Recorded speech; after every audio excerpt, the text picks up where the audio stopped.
The burner phone was hidden behind a paint can in our garage, wrapped in a Whole Foods bag like some kind of suburban drug deal.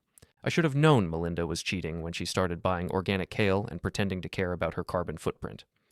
My wife hadn't touched a vegetable voluntarily in 15 years of marriage.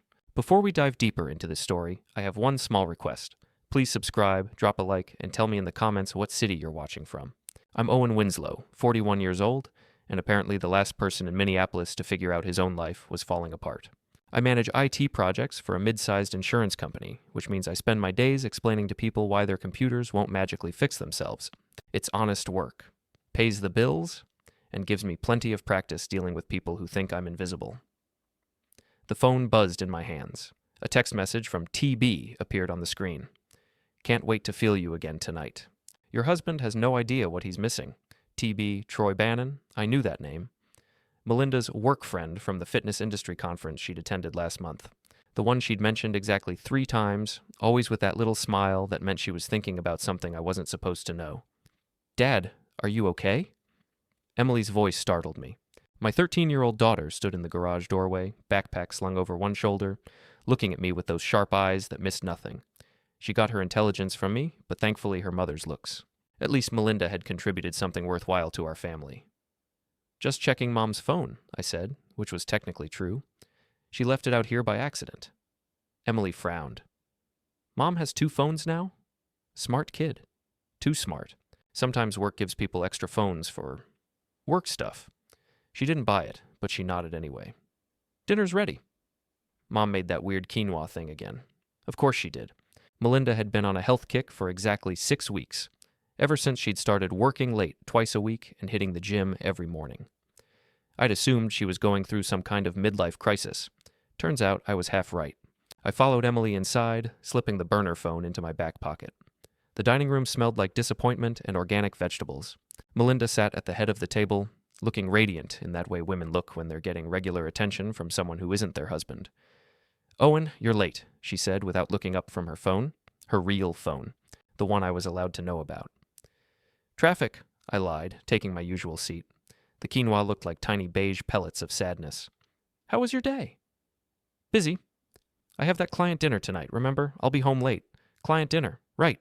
I wondered if Troy Bannon qualified as a client, or if that was just what we were calling it now.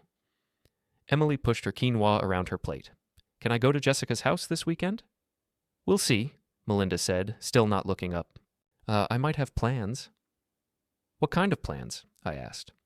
Finally, Melinda met my eyes. There was something different there, something cold and calculating I'd never seen before. Adult plans, Owen. You wouldn't understand. The burner phone felt like it was burning a hole in my pocket. I wanted to throw it on the table, watch her face when she realized I knew, but something held me back. Maybe it was the way Emily was watching us, sensing the tension crackling between her parents like electricity before a storm. After dinner, Melinda disappeared upstairs to get ready for her meeting. I helped Emily with her math homework, listening to the sound of the shower running above us. When Melinda came back down, she was wearing a black dress I'd never seen before and perfume that cost more than my monthly car payment. Don't wait up, she said, kissing my cheek with lips that felt like ice. I waited until her car pulled out of the driveway before I pulled out the burner phone again. There were dozens of messages between Melinda and TB going back 3 months. The early ones were flirty but innocent. The recent ones were explicit enough to make my ears burn. The worst part wasn't the sex talk, though that was bad enough. It was the way she talked about me. Owen's working late again, thank God. My husband is so clueless. It's almost sad. He thinks I'm at book club. If he only knew what I was really reading. Book club. She'd been going to book club every Thursday for 2 months. I'd even asked her what they were reading once. She'd said something about contemporary fiction and changed the subject. My phone rang. Raj Patel, my coworker, and the closest thing I had to a best friend. Owen, my man, you sound terrible. What's wrong? I told him everything about the burner phone, the messages, the lies. Raj listened without interrupting, which was unusual for him. He was the kind of guy who had an opinion about everything, usually delivered with a thick Chicago accent and enough sarcasm to kill small plants. So, what are you going to do? He asked when I finished. I don't know. Confront her, I guess. Ask for a divorce. That's it? That's your plan? Owen, this woman has been making a fool of you for months. She's been laughing about it with her boyfriend. And you're just going to roll over and take it? What else am I supposed to do? Fight back. Make her pay. You're the smartest guy I know when it comes to solving problems. Treat this like a project. What's your end goal? I thought about it. What did I want? I wanted Melinda to hurt the way I was hurting. I wanted her to understand what she'd thrown away. I wanted her to regret every cruel word she'd typed about me to her lover. I want her to know she messed with the wrong guy, I said finally. Now you're talking. But Owen, be smart about it. Don't do anything stupid that'll land you in jail or cost you custody of Emily. After I hung up, I sat in my home office staring at the burner phone. The screen lit up with another message from TB. Your husband called in sick today. Perfect timing.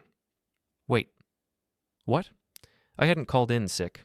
I'd been at work all day, sitting 3 cubicles away from Raj, debugging a server migration that had gone sideways. I scrolled back through the messages, looking for context. There it was, from 2 hours ago. Melinda to TB. Told Owen you had food poisoning and couldn't make it to dinner. He actually looked concerned, so sweet and stupid. She wasn't having a client dinner. She was supposed to be having dinner with Troy and me, some kind of introduction, probably to throw me off the scent. But Troy had canceled, and instead of telling me the truth, she'd made up a story about a client dinner and gone to see him anyway. The lies were getting more elaborate, which meant she was getting more careless. I heard the garage door opening. Melinda was home, 3 hours earlier than expected. I shoved the burner phone into my desk drawer and tried to look like I'd been working on my laptop. She appeared in the doorway of my office, still wearing the black dress but looking disheveled. Her lipstick was gone and her hair was messed up in a way that told a story I didn't want to read. How was your client dinner? I asked. Fine. Boring. You know how these things are. I didn't, actually. I'd never been important enough to have client dinners, but I nodded like I understood. Troy sends his regards, by the way. He was disappointed he couldn't make it. My blood turned to ice water. She was talking about him, right to my face, using his name like it meant nothing, like she hadn't been texting him about what she wanted him to do to her body. That's too bad, I managed. Maybe next time.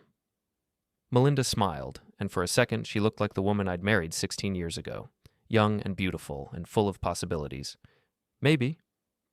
Although I think you two might not have much in common. She was right about that. For starters, I'd never stolen another man's wife. I'm going to bed, she said. Don't stay up too late. I waited until I heard the bedroom door close before I pulled out the burner phone again. A new message had arrived while we were talking. TB, thanks for tonight. Your husband really doesn't deserve you. Melinda, he doesn't deserve anything. But don't worry, that's going to change soon. I stared at that message for a long time, trying to figure out what it meant. What was going to change? Was she planning to leave me, or was she planning something worse? I forwarded the entire conversation to my personal email, then deleted the evidence from the phone. If Melinda wanted to play games, I was going to learn the rules. The next morning, I woke up to find Melinda packing a suitcase. Business trip, she explained without looking at me. Last-minute thing, I'll be gone until Sunday. It was Wednesday. 4 days. I checked the burner phone while she was in the bathroom. TB had texted her an address for a hotel in downtown Minneapolis, along with a room number. Where are you going? I asked when she came back. Chicago. Boring insurance stuff. You wouldn't be interested. Chicago was 3 hours south. The hotel address was 15 minutes away. She kissed me goodbye with those ice-cold lips again, then hugged Emily and promised to bring her back something special. I watched from the window as she drove away, probably to spend 4 days doing things with Troy Bannon that she hadn't done with me in years. That's when I decided Raj was right. It was time to fight back. But first, I needed to know exactly what I was fighting. I called in sick to work for the first time in 3 years. Emily was at school, Melinda was at her love nest downtown, and I had 4 days to figure out exactly how deep this betrayal went. My first stop was Troy's gym. Bannon Fitness occupied a converted warehouse in the trendy part of Minneapolis, all exposed brick and industrial lighting. The kind of place where people paid $200 a month to lift heavy things and post about it on Instagram. Troy Bannon looked exactly like what you'd expect from a guy who steals other men's wives. 6'2", perfect teeth, the kind of tan that comes from spending more on skincare than I spend on groceries. He was leading a spinning class when I walked in, shouting encouragement at a room full of soccer moms who hung on his every word. That's it, ladies. Feel the burn. You're stronger than you think. I watched from the juice bar, pretending to read a brochure about personal training packages. Troy commanded the room like a general leading troops into battle. If generals wore tight athletic shorts and had their names tattooed across their biceps in tribal font. When the class ended, I approached him. Excuse me, are you Troy Bannon? He flashed me a smile that probably cost more than my car. That's me. What can I do for you? My wife mentioned you, Melinda Winslow. She said you guys met at a conference. Something flickered across his face. Recognition, maybe, or guilt. Oh, right, Melinda. Insurance industry, right? Great lady. How can I help you? I was thinking about joining a gym. She said you were the best trainer in the city. The smile got wider. She said that? That's so sweet of her. Yeah, I'd love to help you reach your fitness goals. When were you thinking of starting? Soon. Maybe next week, when Melinda gets back from her business trip. Business trip? He looked confused for just a second, then recovered. Oh, right, of course. Well, whenever you're ready, just give me a call. He handed me his business card. Troy Bannon, owner/head trainer. There was a photo of him flexing on the back, because apparently subtlety wasn't his strong suit. I spent the rest of the afternoon doing research. Social media was a goldmine. Troy's Instagram was full of shirtless selfies and motivational quotes about living your best life and taking what you deserve. His Facebook showed he'd been divorced twice, with cryptic posts about toxic people and moving on from negativity. More interesting were the comments from women. Lots of heart-eye emojis and flirty messages. Troy seemed to have a type. Married, lonely, and looking for attention he was happy to provide.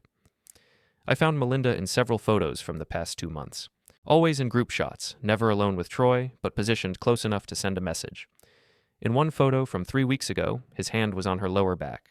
She was looking at him like he'd just offered to solve all her problems. The comments on that photo were illuminating. You two look so happy together, from someone named Kelsey. About time Melinda found someone who appreciates her, from Sandra. Kelsey and Sandra, I knew those names. They were Melinda's book club friends, the ones she'd been spending so much time with lately. Apparently, they were in on the secret. I screenshot everything and created a folder on my computer labeled Project Management. If anyone asked, I was working on a new client database. That evening, Emily and I ordered pizza and watched a movie. She seemed happier with just the two of us, more relaxed. We talked about school, her friends, her plans for summer vacation, normal father-daughter stuff that I realized I'd been missing while trying to navigate the minefield of my marriage. Dad, are you and Mom getting divorced? She asked during a commercial break. The question hit me like a punch to the stomach. Why would you ask that? You guys don't talk anymore. And when you do, it's all weird and polite, like you're strangers. Plus, Mom's been acting different. She keeps checking her phone and smiling at it. But when you try to talk to her, she acts annoyed. Smart kid. Too smart. Your mom and I are going through a rough patch. But whatever happens, it's not your fault, and we both love you very much. I know that. I just wish you guys would figure it out. It's hard living with people who pretend to like each other. Out of the mouths of babes. The next morning, I drove past the hotel where Melinda was supposedly not staying. Her car was in the parking lot, parked next to a silver BMW that I recognized from Troy's Instagram posts. I sat in my car for 20 minutes, trying to decide what to do. I could march up there and pound on the door, catch them in the act. I could take photos and use them in the divorce proceedings. I could slash his tires and key his car. Instead, I drove home and made a plan. Raj came over that evening with Chinese takeout and a bottle of whiskey. Emily was at a sleepover, so we could talk freely. So, what's the strategy? He asked, pouring 2 generous glasses of bourbon. I want to destroy them both. But I want to do it smart. No violence, nothing illegal. I want them to ruin themselves. I like where this is going. What did you have in mind? I pulled out my laptop and showed him everything I'd collected. The photos, the social media posts, the hotel registration. I'd sweet-talked out of a desk clerk who thought I was trying to surprise my wife. Troy's got a reputation to maintain, I said. His whole business is built on being trustworthy. Women have to feel safe with him, comfortable letting him train them. What happens when they find out he's a home wrecker? Bad for business, Raj agreed. What about Melinda? She's up for a promotion at work. Senior Vice President. She's been working toward it for 2 years. The company has a strict morality clause in their executive contracts. Adultery is specifically mentioned as grounds for termination. Raj grinned. You devious bastard. I love it. But how are you going to expose them without looking like the bitter ex-husband? That's where it gets interesting. I'm not going to expose them. They're going to expose themselves. I explained my plan. It was elegant in its simplicity and completely legal. More importantly, it would give them enough rope to hang themselves. Phase 1 starts Monday, I said. When Melinda gets back from her fake business trip. What about Emily? You don't want her caught in the crossfire. Emily's my priority. Whatever happens, I protect her first, but she's already figured out something's wrong. At least this way, she'll know her dad isn't a pushover. We finished the bottle and spent the rest of the night refining the details. By the time Raj left, I had a timeline, a budget, and a clear set of objectives. Melinda came home Sunday evening glowing like she'd spent 4 days at a spa instead of 4 days cheating on her husband. She brought Emily a snow globe from Chicago, even though the gift shop sticker on the bottom clearly said Minneapolis Souvenir Shop. "How was the conference?" I asked over dinner. "Productive. Lots of networking opportunities. I think it's going to pay off in the long run." "That's great. Did you meet anyone interesting?" She looked at me sharply, like she was trying to figure out if there was a hidden meaning in the question. "A few people. You know how these things are." I didn't, but I nodded anyway. "I'm glad you had a good time. You seem refreshed." "I feel refreshed. Sometimes you need to get away from your routine, try new things, remember who you are outside of your normal life." Emily looked back and forth between us like she was watching a tennis match. "Can we talk about something else? This is weird." Melinda laughed. "Sorry, sweetheart." "Your father and I were just catching up." After Emily went to bed, Melinda and I sat in the living room pretending to watch television. She kept checking her phone and smiling. I kept thinking about phase 1 of my plan. "Owen, I need to tell you something," she said during a commercial break. My heart stopped. This was it. She was going to confess, ask for a divorce, tell me she was leaving me for Troy. I've been thinking about our marriage, about what I want from life. I think we need to make some changes. What kind of changes? I want more space, more freedom to be myself. I feel like I've been living for everyone else for so long, I've forgotten what makes me happy. "And what makes you happy, Melinda?" She looked at me with those cold eyes. "I don't think you'd understand. Try me. I want to feel desired again. I want to feel like I'm worth fighting for. I want to be with someone who sees me as more than just a wife and mother." The words hung in the air between us like smoke. She was telling me she was leaving without actually saying it, giving me a chance to fight for her, maybe, or at least to make it easy. "I see," I said finally. "That's it? That's all you have to say?" "What do you want me to say, Melinda?" "I want you to care. I want you to ask me what's wrong, or tell me you'll change, or something. Anything. Would it matter if I did?" She stared at me for a long moment, and I saw something shift in her expression. Disappointment, maybe? Or relief? "No," she said quietly. "I don't think it would." "Then I guess we have nothing more to talk about." She went upstairs without another word. I stayed on the couch, listening to her moving around in our bedroom, probably texting Troy about how her husband was even more pathetic than she'd thought. The burner phone was still in my desk drawer. I checked it before going to bed. Troy had sent her a dozen messages over the weekend, each one more explicit than the last. The final message made my stomach turn. "Can't wait to make you mine permanently. Your husband won't know what hit him. Phase 1 couldn't start soon enough." Monday morning, I implemented the first part of my plan. I created a fake social media account under the name Concerned Friend and started following Troy's gym members, Melinda's coworkers, and everyone in their social circles. The beauty of social media is that people love to share their drama. They post about their relationships, their problems, their secrets, all in the name of authenticity. All you have to do is pay attention. I spent my lunch break at a coffee shop near Melinda's office, listening to her coworkers gossip. Kelsey and Sandra were there, holding court at a corner table, discussing their weekend plans. "Melinda looked so happy this morning," Kelsey was saying, "like a completely different person." "She's been glowing for weeks," Sandra agreed. "I'm so glad she finally decided to prioritize herself." "Do you think Owen knows? About Troy?" "God, I hope not. Can you imagine? He'd probably have a nervous breakdown." They both laughed like the idea of my emotional devastation was hilarious. "Troy's so much better for her," Kelsey continued. "He actually appreciates what he has. Owen just takes her for granted." "Men like Owen never fight for what they want," Sandra said. "They just accept whatever scraps they're given. It's pathetic." I recorded the entire conversation on my phone. Not for legal purposes, but for motivation. Every time I started to feel guilty about what I was planning, I could listen to Melinda's friends laughing about my humiliation. That evening, I told Melinda I'd joined Troy's gym. "You what?" She nearly choked on her wine. "I signed up for personal training sessions." "You were right. He seems like a great guy, very enthusiastic." The color drained from her face. "Owen, I don't think that's a good idea." "Why not? You said he was the best trainer in the city." "It's just, it might be awkward. You know, mixing business with pleasure." "What business?" "I thought you met him at a conference." "I did." But we've become friends since then. It might be weird having my husband as his client. I'm sure it'll be fine. In fact, he seemed excited about it, said he was looking forward to helping me reach my fitness goals. Melinda excused herself and went upstairs. I heard her talking on the phone, probably warning Troy about the complication. The burner phone confirmed it 20 minutes later. Melinda, Owen signed up for training with you. This is a disaster. Troy, relax. I can handle your husband. Might even be fun. Melinda, this isn't a joke. He can't find out about us. Troy, he won't. The guy's clueless. Besides, it'll be easier to keep an eye on him this way. Perfect. They thought they were managing me.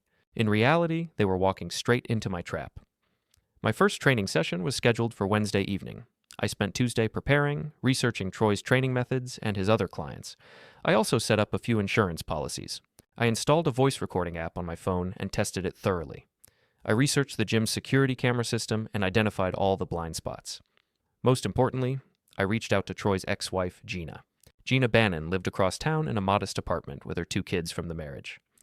According to the divorce records I'd found online, Troy had left her for one of his clients 3 years ago. The settlement had been messy, with accusations of infidelity and financial misconduct. I called her Tuesday evening, introducing myself as someone who was considering business dealings with Troy and wanted to verify his character references. Troy Bannon? She laughed bitterly. What do you want to know? That he's a lying, cheating sociopath who thinks marriage vows are just suggestions? I take it the divorce was contentious. Contentious is one word for it. He cleaned out our joint accounts to fund his gym, then left me for a 25-year-old yoga instructor. When I tried to get my fair share, he hid assets and claimed poverty. Meanwhile, he's driving around in a BMW and taking his girlfriend to Cabo. Sounds like a real prince? He's a predator. He targets married women, tells them they deserve better, makes them feel special. Then when they leave their husbands, he moves on to the next victim. The yoga instructor lasted 8 months. This was even better than I'd hoped. Would you be willing to share your story publicly, if the right opportunity arose? Are you a reporter? No, just someone who's been hurt by Troy and wants to make sure other people know what they're dealing with. There was a long pause. What did he do to you? He's sleeping with my wife. Another pause. I'm sorry. I know how much that hurts. I'm not looking for sympathy. I'm looking for justice. What do you have in mind? I explained my plan. Not all of it, just the parts that involved her. By the end of the conversation, Gina was fully on board. I've been waiting 3 years for someone to take that bastard down, she said. Count me in. Wednesday evening arrived. I drove to the gym with my phone recording and my game face on. Troy was waiting for me in the personal training area, looking like he'd stepped out of a fitness magazine. Owen! Great to see you again. Ready to transform your life? Absolutely. I'm tired of being overlooked. We started with basic exercises, Troy critiquing my form and offering encouragement. He was actually a decent trainer when he wasn't busy stealing wives. Professional, knowledgeable, motivating. So how long have you been married? He asked while I struggled through a set of squats. 16 years. You? Divorced. Twice, actually. Marriage is tough, you know? People grow apart. Melinda and I are doing fine, I lied. We're very happy together. Something flickered across his face. Surprise, maybe. Or disappointment. That's great, man. Really great. You're lucky to have someone like Melinda. I know I am. She's amazing, beautiful, smart, successful. I can't imagine my life without her. Troy pushed me harder for the rest of the session, like he was trying to punish me for something. By the time we finished, I was exhausted and soaked with sweat. Same time next week? He asked. Definitely. This was exactly what I needed. I drove home with a smile on my face. Phase 1 was complete. Troy now saw me as a threat, which would make him sloppy. And I had 45 minutes of recorded conversation that painted him as someone very interested in my marriage. Melinda was waiting when I got home, pretending to read a book in the living room. How was your workout? Great. Troy's really good at what he does. We talked a lot about relationships, actually. He gave me some interesting perspective on marriage. Oh? What kind of perspective? He thinks people take each other for granted too easily. That couples should fight harder for what they have instead of just accepting problems. Melinda's book trembled slightly in her hands. That's nice advice. He also said I should pay more attention to you. Make sure you know how much I appreciate everything you do for our family.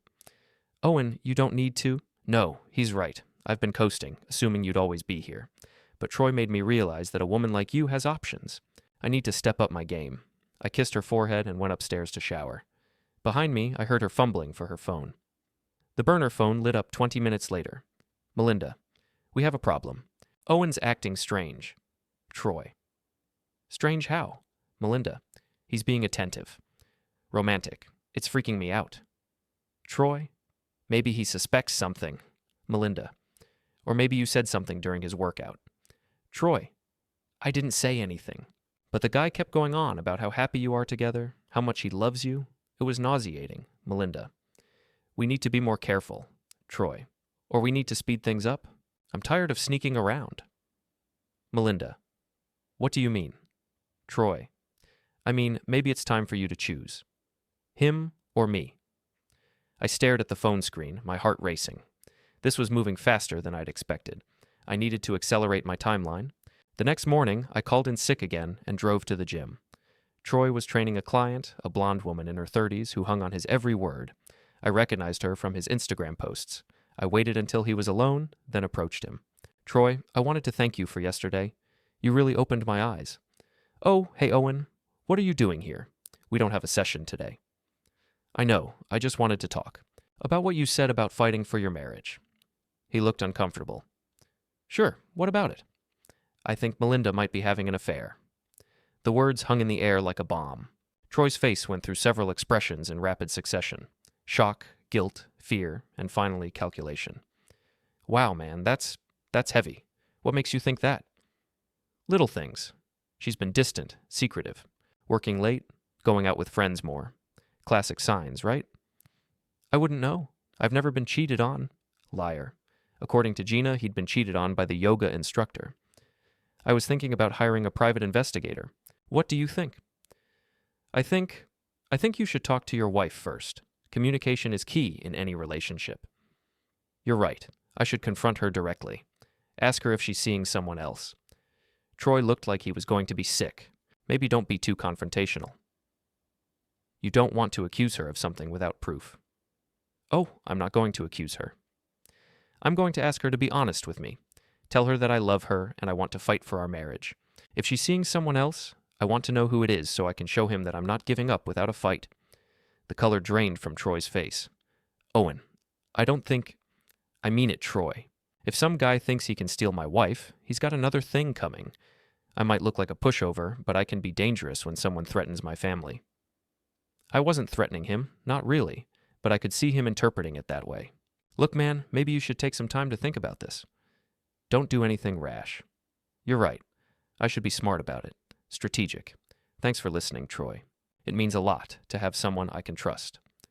I left him standing there looking like he'd seen a ghost. By the time I got home, the burner phone was buzzing with frantic messages. Troy, we need to meet. Now. Melinda, what's wrong? Troy, your husband knows. Melinda, what do you mean he knows? Troy, he came to the gym, started talking about hiring a PI, confronting you, fighting for your marriage. He basically threatened me.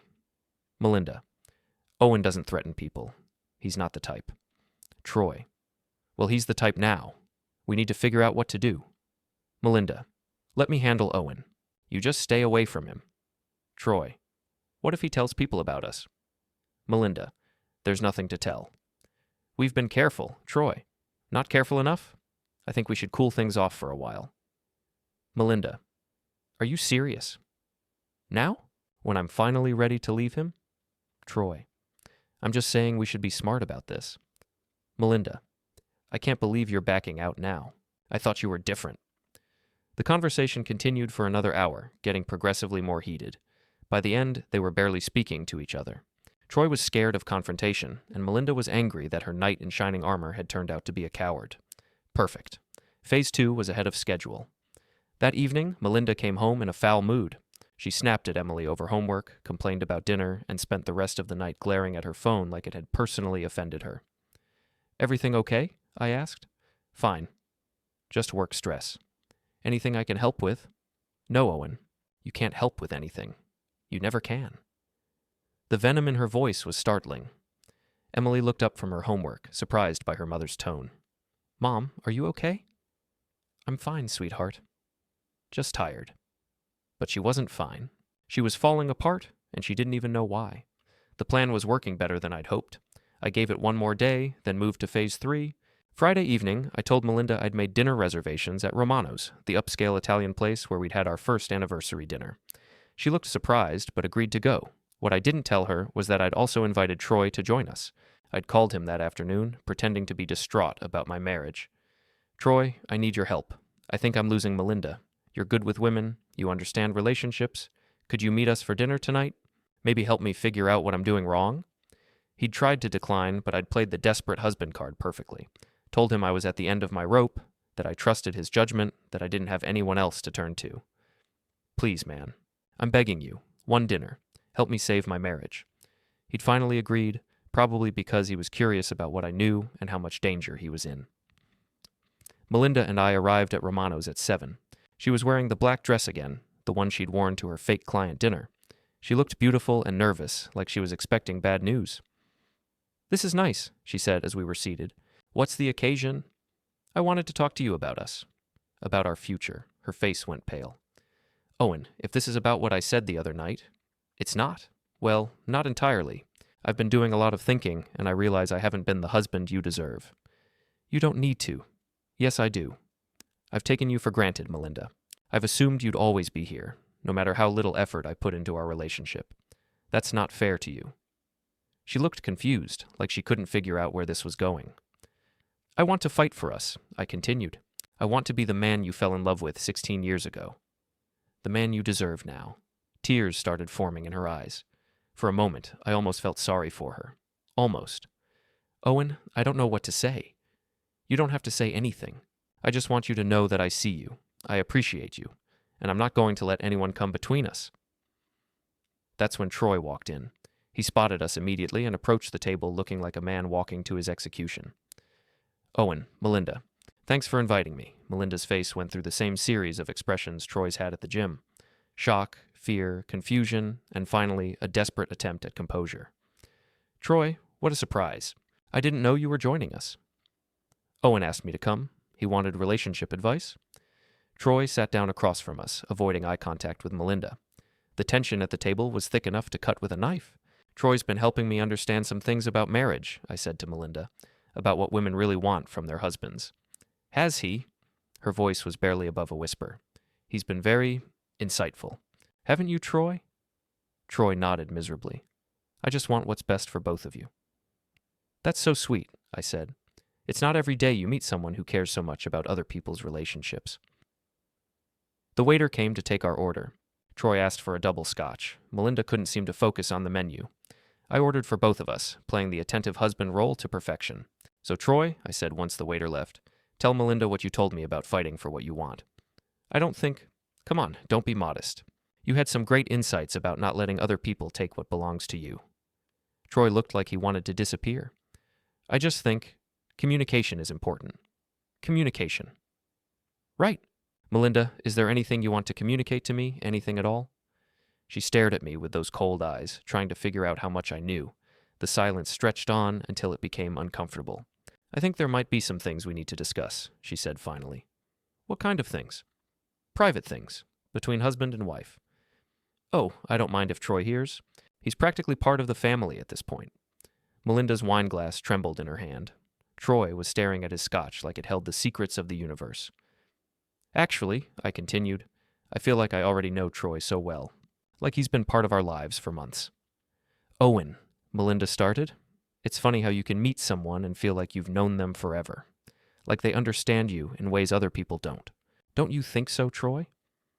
I should go, Troy said, starting to stand. Nonsense. We haven't even ordered dinner yet. Besides, I have so many questions for you. I pulled out my phone and set it on the table. Questions like, how long have you been sleeping with my wife? The silence that followed was deafening. Melinda's face went white. Troy sat back down heavily, like his legs had given out. Owen, please, Melinda whispered. Please what? Please pretend I don't know? Please act like I haven't been reading your text messages for weeks? I showed them the burner phone. You left this in the garage, sweetheart. Very careless of you. Melinda stared at the phone like it was a snake. Troy looked like he was going to throw up. How long? I asked again. 3 months, Melinda said quietly. 3 months. And how many of those months were you planning to leave me? Owen, it's not what you think. It's exactly what I think. You've been lying to me, humiliating me, laughing about me with your friends, planning your future with this piece of garbage while I paid your bills and raised your daughter. Emily's your daughter, too. Emily is the only good thing to come out of our marriage, and she's the only reason I haven't destroyed both of you already. Troy finally found his voice. Look, man, I'm sorry. It just happened. It just happened? For 3 months? In hotel rooms you paid for with money you stole from your ex-wife? Troy's eyes widened. He hadn't expected me to know about Gina. That's right, I talked to your ex-wife. Interesting woman. She had a lot to say about your character. Owen, let's just calm down and talk about this rationally, Melinda said. Rationally? You want to talk rationally? Okay, here's what's going to happen. You're going to choose right now in front of everyone in this restaurant, him or me. That's not fair. Fair? You think any of this has been fair? Choose, Melinda. Your husband and daughter, or your boyfriend and his failing gym. She looked back and forth between us, tears streaming down her face. The entire restaurant was staring at our table now, sensing the drama unfolding. I can't choose like this. Not here, not now. Then I'll choose for you. I stood up and addressed the entire restaurant in a voice loud enough for everyone to hear. Ladies and gentlemen, I'd like you to meet my wife, Melinda Winslow, and her boyfriend, Troy Bannon. They've been having an affair for 3 months, lying to everyone they know and planning to destroy our family. I thought you should know the kind of people you're dining with tonight. The restaurant erupted in whispers and gasps. Several people started taking pictures with their phones. Melinda buried her face in her hands. Troy stood up and threw his napkin on the table. You're insane, he said. No, I'm done being the fool. How's it feel, Troy? Having everyone know what kind of man you really are. He stormed out of the restaurant. Melinda sat there sobbing while 50 strangers stared at her. I left a $100 bill on the table and walked out, leaving her to deal with the aftermath alone. My phone was ringing before I got to my car. Raj.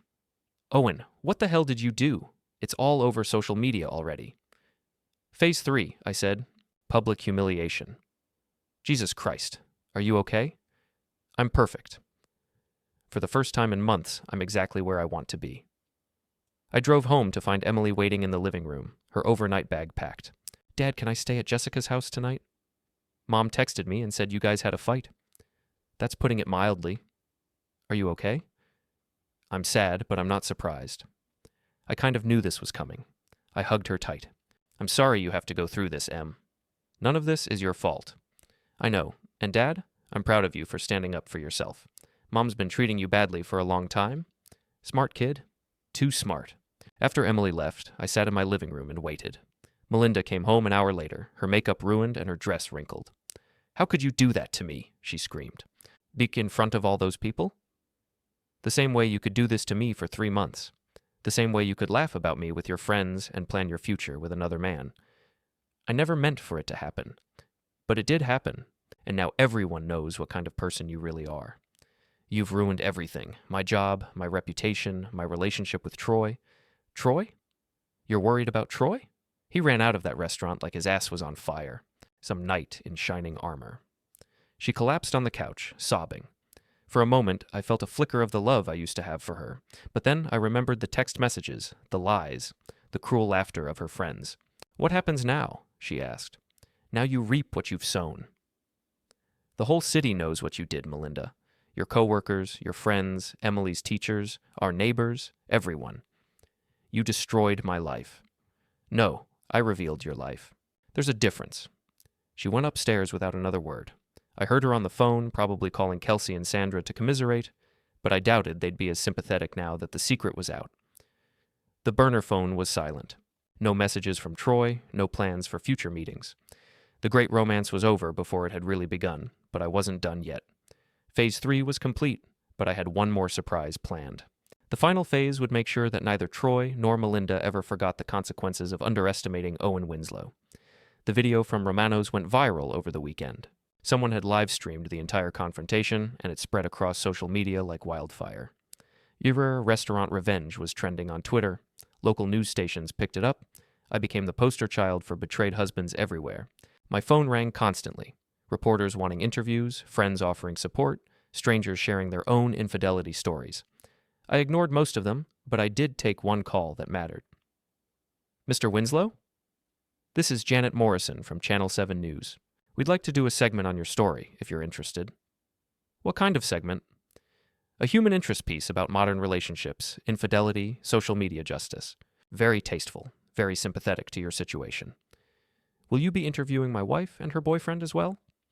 We've reached out to them, but they've declined to comment. Of course they had. They were probably hiding in their respective holes, waiting for the storm to pass. I'll do it, I said, but I have some conditions. The interview was scheduled for Tuesday evening. That gave me time to prepare, and more importantly, time to implement the final phase of my plan. Monday morning, I went back to work for the first time since the restaurant incident. My coworkers treated me like a celebrity. Everyone wanted to know how I was holding up, whether I needed anything, if there was anything they could do to help. Raj pulled me aside during lunch. You're a legend, man. But are you sure you're okay? This has got to be eating you up inside. I'm fine. Better than fine. For the first time in years, I feel like I'm in control of my own life. What about Emily? How's she handling all this? She's resilient, and she's better off knowing the truth about her mother. And Melinda? Have you talked to her since Friday? She's staying at her sister's house. Apparently I'm dangerous and unpredictable. Raj laughed. You? Dangerous? The guy who apologizes to vending machines when they eat your dollar? People change when they're pushed too far. That afternoon, I got a call from Melinda's boss at the insurance company. Mr. Winslow, this is Richard Hartley from Pinnacle Insurance. I'm calling about the situation with your wife. What about it? As I'm sure you know, we have strict policies regarding employee conduct, especially for our executive staff. The events of this weekend have created some complications. I imagine they have. Melinda is currently on administrative leave pending a full investigation. I wanted to give you a heads up in case this affects your family's financial situation. Administrative leave. That was corporate speak for, we're going to fire her, but we need to follow proper procedures first. I appreciate the call, Mr. Hartley. For what it's worth, I'm sorry you're going through this. Melinda spoke about you often. I had no idea there were problems in your marriage. Neither did I, until 3 weeks ago. Tuesday evening arrived. The news crew set up in my living room, transforming it into a professional studio. Janet Morrison was a polished blonde in her 40s, the kind of reporter who specialized in human interest stories that made viewers feel better about their own lives. Are you ready for this? She asked while the cameraman adjusted his equipment. As ready as I'll ever be. Remember, just be yourself. Tell your story honestly. The audience will connect with your authenticity. The interview lasted an hour. I talked about the discovery of the affair, the months of lies, the humiliation I'd felt when I realized how many people knew about it before I did. I spoke about Emily, about trying to protect her while still standing up for myself. Some people might say your response was extreme, Janet said, confronting them in public, exposing their affair to strangers. Do you have any regrets? My only regret is that I didn't find out sooner. My wife and her boyfriend spent months making a fool of me, laughing about it with their friends, planning their future while I paid the bills. They showed me no respect, no consideration, no honesty. Why should I show them any? What's next for you and your family? I'm filing for divorce. I'm seeking full custody of my daughter. And I'm making sure that everyone in this city knows exactly what kind of people Melinda and Troy really are. That sounds like revenge. No, that's justice. Revenge would be destroying their lives the way they tried to destroy mine. Justice is making sure they face the consequences of their choices. The interview aired Thursday night. The response was overwhelmingly positive. Social media lit up with messages of support. # Justice for Owen started trending. I became the hero of every betrayed spouse in America. More importantly, the interview had exactly the effect I'd hoped for. Friday morning, I got a call from Gina Bannon. Owen, have you seen the news about Troy's gym? What about it? 3 of his biggest sponsors pulled out yesterday. Apparently they don't want to be associated with a home wrecker. His membership is down 40% since the restaurant video went viral. That's unfortunate. It gets better. The landlord is threatening to evict him for bringing negative publicity to the shopping center, and 2 of his employees quit yesterday. Troy's carefully constructed life was falling apart, one piece at a time, just like he'd planned to do to mine. There's more, Gina continued. I got a call from his lawyer yesterday. Troy wants to settle our outstanding disputes. Apparently he's desperate for cash. Are you going to settle? Hell no, I'm going to drag this out as long as possible. Let him twist in the wind for a while. I liked Gina more every day. The call about Melinda came that afternoon. Richard Hartley again. Mr. Winslow, I wanted to inform you that we've completed our investigation into your wife's conduct. Effective immediately, her employment with Pinnacle Insurance has been terminated. I see. The morality clause in her executive contract was very clear. Public scandal reflecting poorly on the company is grounds for dismissal without severance. No job, no severance, no prospects. Melinda's professional life was as dead as her marriage. Mr. Hartley, can I ask you something? Of course. How long did people at your company know about the affair? There was a long pause. I think that's a conversation for another time. They all knew, didn't they? Just like her friends knew. I was the only one in the dark. I'm sorry, Mr. Winslow. Truly. That evening, Emily came home from her week at her aunt's house. She seemed older somehow, more serious. The events of the past week had forced her to grow up faster than any 13-year-old should have to. How are you doing, kiddo? I'm okay. Sad, but okay. How are you? I'm good. Really good. How do you feel about it just being the two of us for a while? I think I'd like that. It's been just the two of us for a long time anyway, really. Mom was always somewhere else, even when she was here. Smart kid. Too smart. Dad, can I ask you something? Are you proud of what you did? At the restaurant, I mean. I thought about it carefully. I'm proud that I stood up for myself. I'm proud that I didn't let them keep making a fool of me. But I'm not proud that it had to happen at all. I think you did the right thing. Mom needed to face consequences for what she did. What about Troy? Do you think he deserved what happened to him? He knew Mom was married. He knew she had a daughter.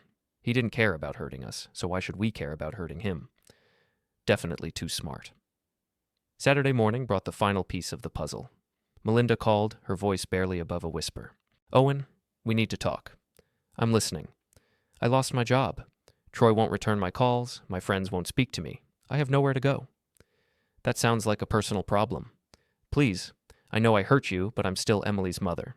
I need help. You should have thought about that before you decided to destroy our family. I made a mistake. You made a choice. Every text message, every lie, every secret meeting was a choice. Now you get to live with the consequences. What do you want from me? What will it take for you to forgive me? Nothing. There's nothing you can do, Melinda. You burned this bridge when you decided I wasn't worth your honesty or respect. So that's it?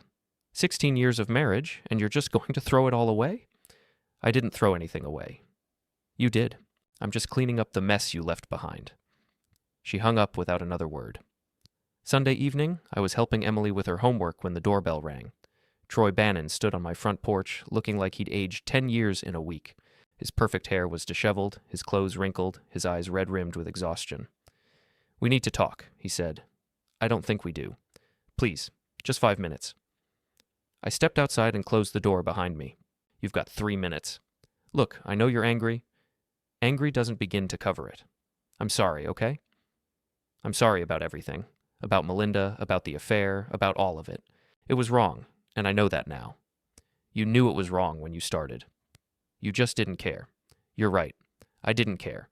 But I'm paying for it now, believe me. My business is ruined, my reputation is shot, I'm probably going to lose everything. Good. Come on, man. Haven't I suffered enough? Can't we call it even? I looked at this man who had tried to steal my wife, destroy my family, and humiliate me in front of the entire city. He was begging me for mercy he'd never shown me. Even? You think we're even? I think we both made mistakes. I didn't make any mistakes, Troy. I trusted my wife, I believed in my marriage, I worked every day to provide for my family. Those weren't mistakes. Okay, fine. I made mistakes. I'm sorry. What do you want me to do? I want you to disappear. Leave town, change your name, start over somewhere else. Because if you stay here, I'll make sure everyone knows exactly what kind of man you are for the rest of your life. You can't do that. Watch me. I've got Gina on speed dial, and she's got stories about you that would make your affair with my wife look like a romantic comedy. I've got financial records that show how you've been stealing from your business partners. I've got testimonials from a dozen women you've manipulated and discarded over the years. Troy's face went white. How did you? I'm very good at research. It's what I do for a living. And I've spent the last month learning everything there is to know about you. This is insane. You can't destroy someone's entire life over one mistake. One mistake? You spent 3 months systematically destroying my marriage. You convinced my wife to lie to me, to humiliate me, to plan a future without me. You turned her against me and laughed about it. That wasn't one mistake. That was a campaign. Troy stared at me like he was seeing me for the first time. You're not the same guy who came to my gym 2 weeks ago. No, I'm not. That guy was naive enough to believe that people were basically good. That guy thought everyone deserved the benefit of the doubt. You and Melinda ended that guy. So what now? You're going to spend the rest of your life destroying people who cross you? No, just the people who try to destroy my family. Consider yourself lucky, Troy. I could have done a lot worse. He turned to leave, then stopped. For what it's worth, Melinda really did love you once. Once isn't enough. I watched him drive away, knowing I'd never see him again. His gym would close within a month. He'd declare bankruptcy within 3, and he'd spend the rest of his life looking over his shoulder, wondering if his past was about to catch up with him again. The divorce papers were filed Monday morning. I asked for full custody of Emily, the house, and half of all marital assets. Melinda didn't contest any of it. She couldn't afford a lawyer, and she knew she had no leverage. 3 months later, it was official. I was a single father with full custody of the smartest, most resilient kid in Minneapolis. Melinda had moved to another state, supposedly to start fresh. We hadn't spoken since the papers were signed. Emily and I settled into our new routine. Homework at the kitchen table, pizza on Friday nights, long talks about everything and nothing. She never asked about her mother, and I never brought her up. Some wounds heal better when you don't pick at them. One evening, 6 months after the restaurant confrontation, Emily looked up from her algebra homework. Dad, do you ever regret what you did? Which part? All of it. The restaurant, the interview, destroying Mom and Troy. I thought about it carefully. I regret that it was necessary. I regret that your mother made choices that forced me to respond the way I did. But I don't regret standing up for myself and for you. Good. Because I think you're a hero. I'm not a hero, Em. I'm just a guy who got tired of being treated like a doormat. Same thing, really. Smart kid. Too smart. But she was mine, and I was hers. And that was enough. The package for Mrs. Winslow had been delivered, and the return address was just as served cold.